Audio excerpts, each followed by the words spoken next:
here. Okay. Innocent had a great game one. Set the tone. Oh. Yu Zhang. Yu Zhang coming in, the EXP And as well as a Clint. Okay, I'm gonna go very fast for this one. This means Pro Esport, if they pick up a tank in the EXP, they will lose. Yu Zhang's great in lane, but more devastating in terms of turtle fights, team fights, anything in the river. He will be able to dive in, stop them. The anti-CC that Yu Zhang has helps him a lot. And Clint, if he gets going, the burst is going to be so high. There's a chance that Hirara won't be able to get into the iframes and just die instantly. Isn't this also just like one of the best ways to deal with the Eudora? You just fly around the Eudora and you don't care about the threat of getting stunned as long as you're still in your dragon form. So trying to stun me when I'm... Yeah. Although, honestly, that should have higher effect because Yu Zhang's high in the sky. So lightning should be more effective. But True. You're actually closer. Yeah. Right? There's the Freya. Okay. So I think they got to answer so much here. Laning-wise, Clint into the Harith and then the Yu Zhang into the back lines. But I gotta say, Rain, this is a draft that's hard for me to call. Yeah. Because the win condition is not like rock, paper, scissors. This is very, like, you need a lot of context about what happens in the game. So it's gonna be difficult for me to call this one. yeah, so probably one of those down to execution type of scenarios. As cliche as it sounds, it might be the way to go as we head into game number 3. Well, as it should be, with two teams fighting to advance here. One to go elimination side, one to keep their dreams alive with a chance to advance with one more win. Let's see what happens here as we go to game 3 of our first series of Group B. As we jump on into this match point for either side, and I gotta agree with the table here. It is a tough game to call as both compositions are distinct in what they want to do, but most importantly, it changes and fluctuates depending on the game state, and each one of these phases is gonna be devastating for those who give first blood. Let's be honest, all 3 games have been a tough game to call. It has been a coin flip back and forth between these 2 teams. I do feel like SRG, there's a lot on the line of how is Innocent going to do on this Clint. Yes, sometimes the Clint can be an amazing pick, but for me, I worry that there's just not enough of a box around him, and he could be an easy target for Pro Esports. I think he's going to be the main anchor of the team. He's going to be coming in the last person to show up. I think it's going to be Cram who has to somehow zone out Saw to keep him outside of that area, and the rest of the team need to figure out how to way to deal with Sorry I'm Felix, because let me tell you, that Vengeance is going to buy him like 3 seconds worth of time, and that could be like anywhere between 6 to 19 auto attacks. Very, very fair at that. Both teams, though, taking it slow here. Nobody going for the big invades. You do see Yums kind of checking out Orange Buff to at least figure out the pathing of Coily here, but nobody trying to overextend. It is game 3. It is a lot on the line right now. A lot on the line. I love the pull yourself together coming out from Saw. He understands. I'm willing to trade flickers, but most importantly, if I catch somebody without theirs, it's game over for them. And I like the fact that Pro have adjusted, right? They didn't get super aggressive in the mid stages of the game. And more importantly, for the mid lane, they want SRG to kind of walk out here. They've already figured out the jungle pathing of where Sakai's is going to be with the help of Cinco de Pepe, and he's made sure he knows, okay, he started on Orange Buff. They're going to show back up on this turtle side again, so level 4s are going to be key. Good poke from Innocent there. Is forced to use the Revitalize. The Rejuvenation. On the boss side, Turtle will be up. Sakai's going to look for any angle in, but again, both teams just taking things so slow. It's so different compared to what we saw previously. Oh, yeah. Oh. Speak of the devil, though, a lot of damage onto Yums. Yums taking out first blood into the hands of Coily. Basaw's going to fall next as Stormy finds a kill. Sakai's looking for a target, but forced to run away. Pro Esports taking domination over the pit. Cram drops as well. 2 members down inside of SRG. Skies isn't done just yet. Coily low. Stormy keeping vision. Yums back to the party. Doesn't have Fist Crack available to him. He's still level 3. So we can't get a big playoff. Sorry, and Phoenix zoning them away as Pro Esports takes the first turtle. They tried to drag this out as long as possible, and really unfortunate for Cram, right? He finds the initial assist, but unfortunately he can't keep fighting forever when there's so much CC on the opposite side. Unlucky for Stormy, wasn't able to get the steal the Wrath of the Dryads fast enough to buy him those precious few seconds to get a little bit more out of his Shaw residue passive. In the meantime, though, This first turtle already in the hands of Pro, a very slight lead, but the lane states hasn't really changed too much. Maybe for Sorry and Felix, but for everybody else, it's pretty neutral. Sorry and Felix just consistently rotating up to this mid. We can already see the slight aggression. They smelled blood. They're looking for maybe a little something more here. Graham hanging out in lane. But I mean, that's kind of the plan, right? You wait until the objectives, and that's when you want to use that Black Dragon. Whereas when you're on this Freya, you want to move around a bit more. You have the ability to do that. Yeah, the lane states are so important, especially like manipulating these waves. Cram understands if he hard shoves this, there's a good chance that Sorry I'm Felix, if he's there at the right time, he's able to kind of freeze him out and will always take a negative trade against him if he's next to his tower. Oh, Coily walks right into it. Danger has struck. Sakai's gets the kill. Beautiful and intelligent invade here. They knew for a fact he was going to show up, knowing that he started on the top side of the map. So this was all pre-planned by SRG, and also not to mention the fact that they've denied information. On the top side, nothing much is going to be happening here, right? Like, we're expecting both teams to get more aggressive, but I think the lane states are by far too important to disrupt. You know, you would think Pro has maybe learned the lesson a little bit. SRG has loved coming down to this bot lane. They love that tri-bush, but it looks like Pro loves Stormy. They're looking for the target. Sorry, and Felix needs one more hit. He finally gets it. Consistently finding moments to get an advantage. Every single time. And luckily for Sorry and Felix, he's not wasting much. He's just going. He wants a whole priority, doesn't mind sacrificing. Oh! Nice fist crack, doesn't fully commit though. Knows he wasn't able to get more than one. That's a Black Dragon form. I think they just have to give this up unless Cram makes a super play where he petrifies 3. Cram is looking for it. Unable to connect though. Sorry, and Felix connected himself. Will get knocked up, but it's just to make sure Cram can get away. Pro Esports moves on to the turtle as Sakai's points his eyes elsewhere. All right, that was expected here. It was going to be a no contest no matter what. Yums made an attempt, and unfortunately, that's going to be the signal to back away. But Sorry and Felix is becoming a little bit of a problem. He's starting to take more control over his side of the map, making it more difficult for people like Sakai's to even take his regular camps. All right, so Pro Esports with good control over the rotations, good control over the map. Sorry and Felix seems to be a step ahead of Cram. We saw this in game number 1 though. SRG just needed to wait for that mid state so they can start working together, start overpowering as a team. Right now they're still playing a very split up game. Do we think that moment's gonna happen around the 7-8 minute mark when some of those second items start really locking in? I think it depends on who gets this upcoming turtle, right? If they can deny Sakai, oh! A lot of damage on Yums. Saw able to get the kill. Sakai's wants to try to dash into the backside, but he's unable to connect. The stuns are just too much. The stiff arms are always there. Tempest Blades comes down. Maybe a bad play. The re-engage is there. Coily locks in. Diving under the tower. Finding Innocent. Stormy just look at Coily. Doesn't want to stop. No. They're so good at extending their leads, but it's still going to be flying clouds, right? They will be able to get back into their base, into the fountain, and immediately start heading back to where they need to be. They can respond fast, and Pro recognizes this, right? Luckily, we're seeing just how fast with the hand cams and how quick these people are playing. But let's look at this one more time, because again, it's really coming down to how hard can we punish Yums. We take away the trigger man, and the rest of the weapon just doesn't fire anymore. Yeah, and Cinco de Pepe, PPPPP, whatever you want to call him, the guy has been on fire, always catching Yums. And it's not just this game. We saw it before, even on the game that they lost. This Belleric has been a nuisance overall. It makes it so hard for SRG to want to engage. Yeah, and worse yet, now we're seeing the infection starting to bleed out from that EXP lane. Small camps getting taken away, and now they fight. A lot of damage onto Stormy. Stormy not able to get away. Sorry, and Felix with an Valkyrie descent, but in the back line, Sakai's trying to make up for the loss of his teammates, but he's unable to do anything in the face of Pro Esports. Cram falls next.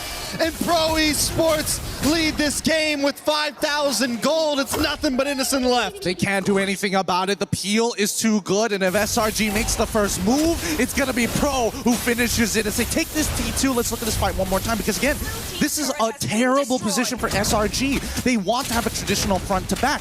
Innocent doesn't have as much mobility now that he's playing Clint, instead of having something as good as a Harith or even a Moskov, or more importantly, the Claude. Yeah, they keep getting disconnected. It's no longer a front to back. Is it a front and back? Because someone else is standing in between them. And at that point, once they're split up, Stormy gets taken out. Sakai's already committed to the backside, which means he's going to get taken out because he's got no backup from his team. SRG is getting intersected every time. It's starting to look like a bit of bullying, right? You know, he's coming in and stealing the meat from your sandwich, leaving you with only 2 pieces of bread and nothing good in the middle. It's difficult, but it's not impossible. We need to start seeing the third item start to come on through. Unfortunately for Cram, not even the second item has been completed, so he hasn't been able to sustain as hard as he wants to. And there, the Wrath of the Dryads is out. This might be the signal. SRG isn't going to force it, though. I don't think they can force it right now. No, the IMU got wasted, took the Xamen Force, did not get the Wrath of the Dryads there. They're just going to have to let this happen. Sakai's at least on top side looking for some play on the map. They haven't taken a single tower yet. So not only is it a huge gold lead, it is a huge map lead for Pro Esports.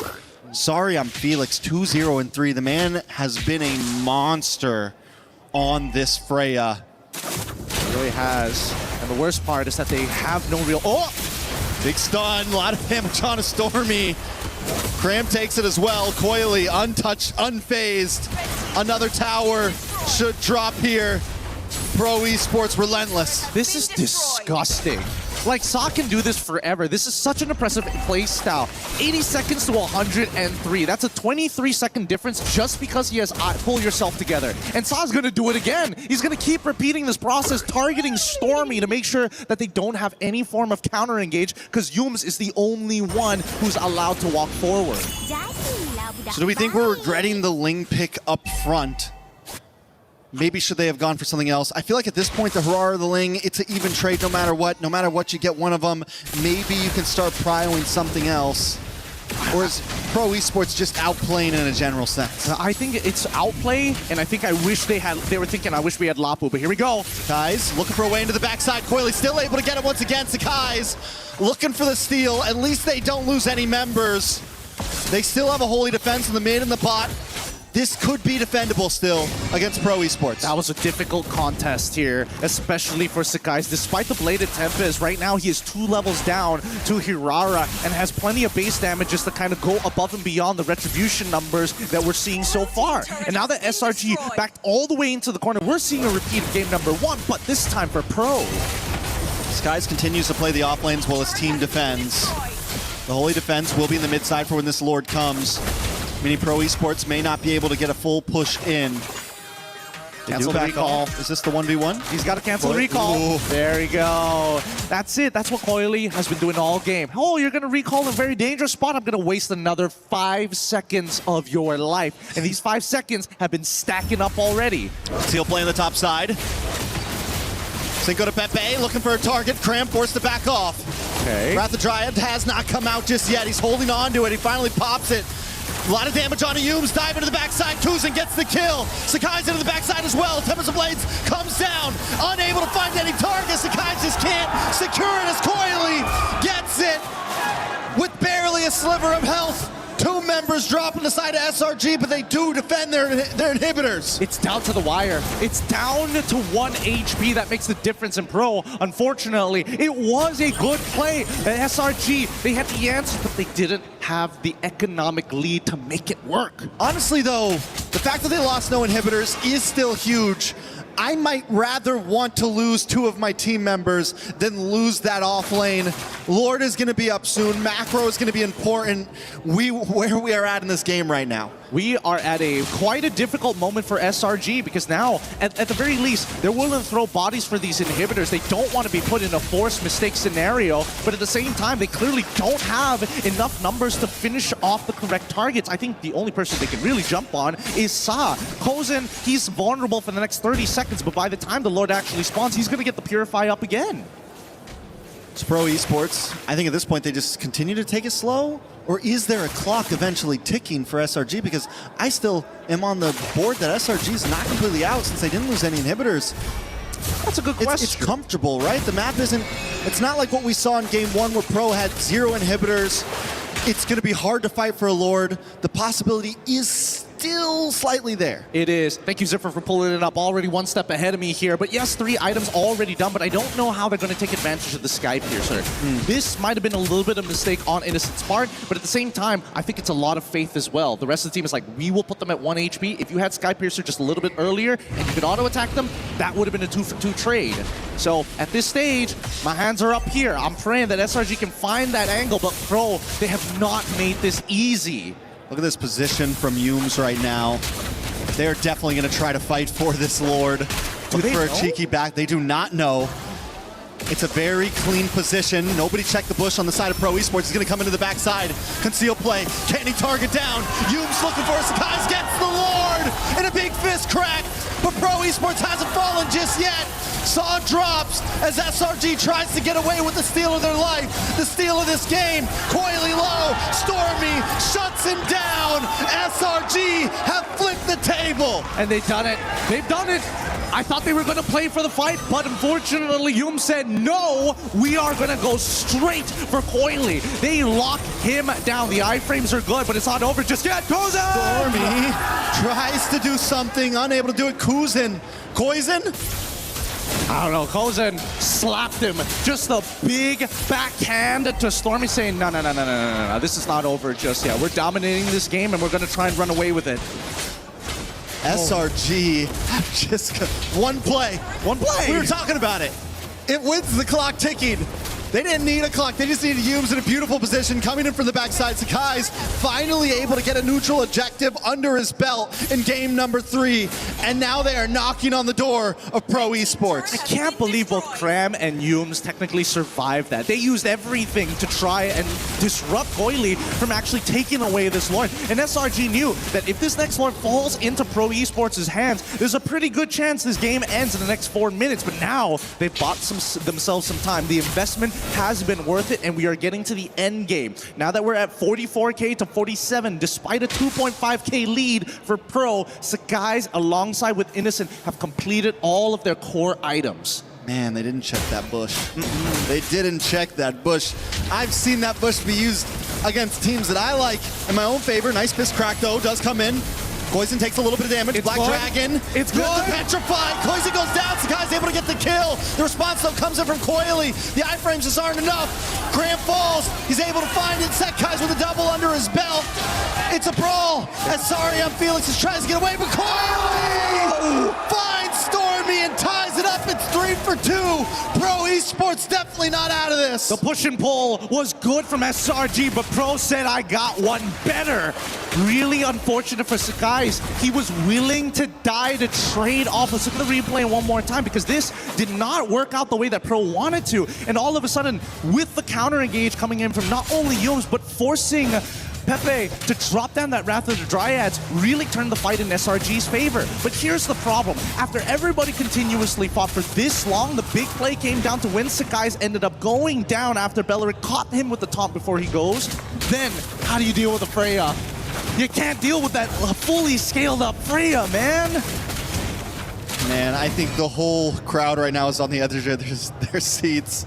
We are on the edge of our seats.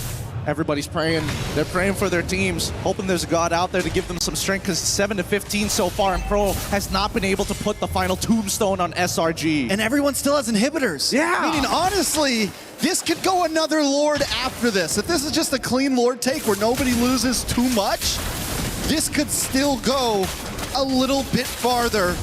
Pro Esports is going to start it up. Cram does have Black Dragon. We're going to wait for that one. Yumes as well with the fist crack. Here we go. Green dots everywhere. Sakai's in the backside. Wait a second. A lot of damage. He gets it once again. And the damage comes down onto Saw. Yumes trying to get away with his life as Cram holds the rest of the team back. Masarium Felix won't make it against Sakai's. Oh my goodness, Cram, despite everything that he actually tried, the dashes from Coily, he played it perfectly. Iframe to dodge, manages to slip past, and even then, it wasn't good enough. If they can hold on for just a little bit longer and protect an inhibitor, maybe there's an opportunity, but I don't think it's going to show right now. Here they come, because Kozen, he still has that Zaman Force. He does have the Zaman's Force. Pepe's low, though. Crash will come in. Spawn's force drops. Cram taken out. Coiley's going for more. Dashes in, does miss. Has to get out of the base. Taken out. Innocent with the shutdown. Into the backside. Sakai's falls. Poison. The kid's on fire. He's on fire. Pepe managed to flicker out just in time before the ammunition was about to dome him. Oh my goodness. I don't know who's gonna win this game, but by God, this has been the most fierce competition we've seen so far. Stormy now finishing off that Holy Crystal for the sake of the extra little bit of damage. You notice that every single time both teams interact, so many people walk away with 1 HP, despite Sky Piercers being in play. I feel like honestly with that last Lord push, all Pro really needed to get was an inhibitor out of it. You only had 3 members. You're up against the Clint and a lot of just siege defense potential. The fact that they were able to get the inhibitor is a good start. But like I said, we're going to another Lord. Pro Esports still has inhibitor standing. SRG has gotten to the max item point almost. We're getting very close to tie game material. All right, Zipper, I need your help. We need to know how many Thunderbelt stacks Yums actually has. I need to know the numbers here to see how much damage he can technically take. Because so far, Kozen has been absolutely melting. Oh! Skill play. Saw gets a stun. Cram. It's gone. Unable to get away. The Black Dragon comes out, but Kozen still gets him. Sakai's with a beautiful blazing duet finds Saw. But Coiley's chasing him down along with Kozen. 1 for 1 Mage for EXP. Not bad, not bad. And honestly, I think it's more worth it to get rid of Saw. Now they don't have to worry about, something getting blown out of nowhere. And the best part is by the time the Lord actually spawns, Cram is already up and ready to go in comparison to the staggered death timer coming in from Eudora on Saw on the opposite side. So if SRG want to take first position, they absolutely can. But then again, is it playing to your strengths or do you want to be the ones who push Pro out of the scenario, right? Make him hesitate on the trigger finger. I feel it. I think without Cram, though, it is a little hard to break through. But Sakai's either way, even without Cram, has been doing such a great job at invading that backside and slipping out so quickly. Yums once again looking for position around this Lord. As Pro Esports play the map, are we going to see Yums look for that back push again, and will Pro Esports check it? Oh, I don't know. He doesn't seem to be taking that space just yet. There's no reason to. And I think from Pro's side, they've kind of set a neutral state. Top side is going to eventually turn into a slow push. Same goes for that bottom side as well. With that extra minion here, SRG need to be the ones who reveal themselves first. But if they do, that means Pro is going to start blitzing the Lord. It's a game of cat and mouse. It's about information. It's just corporate espionage at this point. Corporate espionage, I like it. We did see Coily whittle down to that top side to get the push back. SRG are going to look for the engage. Cram hasn't used the Black Dragon just yet. Yums there as well. Has an immortality. Can take a lot of shots. Can take the big push. The Set Guys looks for an angle. Pro Esports bring the Lord down to 10%. Sakai's hasn't made the engage just yet. He finally comes in, but Coily still gets it. Soren Felix backs off. Pro Esports got what they wanted. They're not going to force a fight. No, they're not going to go any further than this. This was a dangerous position to be in, but now we see the minions pushing into the way. Stormy will respond just in time. But this is where it gets really difficult, because now we're talking about a Lord that also gives you damage reduction. Pro Esports just need to gather the troops and get ready to try and press their advantage into it, which is great for Innocent. But the question is whether or not that damage reduction is going to be more than the true damage Innocent can pump out. It's a lot of damage from Innocent, I will be honest. Pro Esports are going to take this bottom lane, though. It's going to be a double push from both sides. Sakai's cleared the top. Going to be a little bit helpful, but he's got to get back to the base quickly.